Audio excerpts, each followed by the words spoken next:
Shalom, selamat pagi sahabat Lectio Divina yang dikasihi Tuhan Yesus Kristus. Menyambung topik kita tentang penyembahan, prioritas tertinggi dari setiap orang percaya. Kita akan melihat pengganggu penyembahan.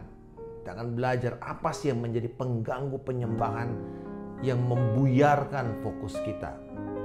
Menyembah di dalam roh memerlukan hati yang bulat, yang tidak bercabang, yang tidak mendua. Tanpa hati yang bulat, bersatu, a united heart, dan yang punya komitmen penuh dengan Allah, tidak akan mungkin ada penyembahan yang berkenan kepada Allah. Seorang yang hatinya bercabang, bisa saja dia memiliki niat yang tulus, ingin menyembah Tuhan. Tetapi kemudian pada waktu dia mulai menyembah Tuhan, maka langsung ada begitu banyak juga, mungkin puluhan atau sampai ratusan pikiran-pikiran, kecemasan-kecemasan. Kemudian kita langsung mulai berpikir tentang hal-hal yang akan kita selesaikan, kewajiban-kewajiban, tenggat waktu, tugas-tugas yang belum selesai. Wah, tiba-tiba begitu banyak sekali pikiran-pikiran yang membuat kita cemas. Sehingga niat yang tulus pada waktu kita ingin menyembah dan berdoa menjadi hancur. Niat saja tidak cukup untuk menjadi seorang penyembah yang benar. Kebanyakan kita pasti pernah mengalami hal itu, bukan? Tiba-tiba begitu banyak sekali pikiran-pikiran yang masuk, yang merebut perhatian kita pada waktu kita mulai memutuskan untuk menyembah Tuhan. Apalagi di dalam ibadah-ibadah online akan begitu banyak lagi yang selama ini kalau kita ibadah ragawi kita tidak alami. Di dalam ibadah online lebih banyak distraction atau pengganggu-pengganggu ibadah kita.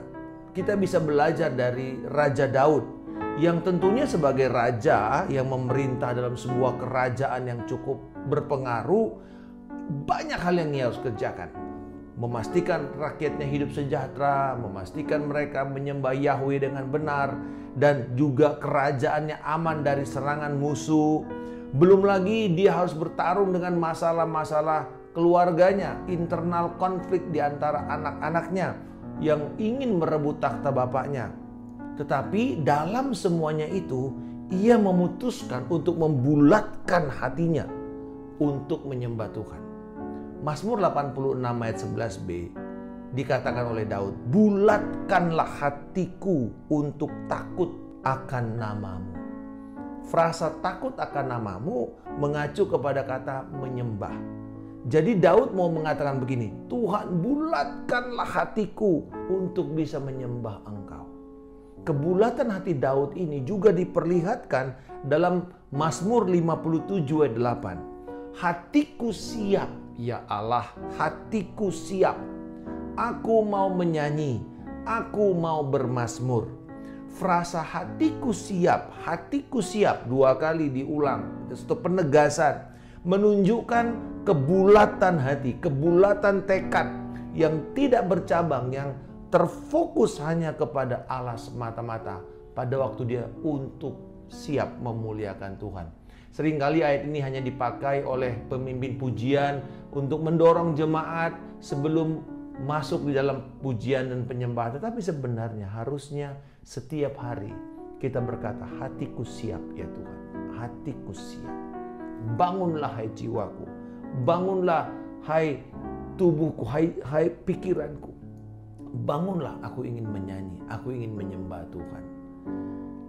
Pertanyaannya, apa sebenarnya pengganggu terbesar sebuah penyembahan yang benar di hadapan Allah? Jawabannya satu kata, keegoisan. Keegoisan, mementingkan diri sendiri. Stephen Charnock, pengkhotbah gerakan Puritan di abad ke-17, mengatakan, berpura-pura menghormati Tuhan dan tujuannya hanyalah untuk keuntungan diri sendiri merupakan sebuah bentuk pelecehan dan bukan penyembahan kepada Tuhan. Jadi kalau kita percaya bahwa kita harus dipuaskan dalam penyembahan yang kita lakukan kepada Tuhan, dan bukan tujuannya Tuhan yang dipermuliakan, maka sebenarnya saat itu di dalam penyembahan kita telah menempatkan Allah berada di bawah kita. Lebih rendah kedudukannya dari kita. Keegoisan telah menjadikan kita lebih mulia dari Allah itu sendiri. Keegoisan menetapkan diri kita, kebutuhan, keuntungan, serta berkat hanya untuk diri kita sendiri merupakan pengganggu utama penyembahan sejati. Yesus lalu memberikan jalan keluar kepada setiap orang yang mau mengikuti Dia untuk memiliki hati yang bulat dan menundukkan keegoisan kita. Matius 16 ayat 24. Lalu Yesus berkata kepada murid-muridnya, "Setiap orang yang mau mengikut aku, ia harus menyangkal dirinya, memikul salibnya, dan mengikut aku. Barang siapa yang ingin menyembah Allah di dalam roh, maka ia harus menyangkal dirinya, mengenyampingkan kepentingan diri, mati secara rohani terhadap keinginan-keinginan daging kita, terhadap keinginan kepentingan diri sendiri, keuntungan diri sendiri." Sudahkah sahabat pada hari ini memutuskan untuk menyelaraskan diri kita dengan kehendak Allah yang kita temui dalam firman-Nya? Kiranya Tuhan akan menolong kita dalam membulatkan hati kita. Setiap kali kita akan datang menyembah Tuhan, kita akan berkata, "Hatiku siap ya Allah, hatiku siap."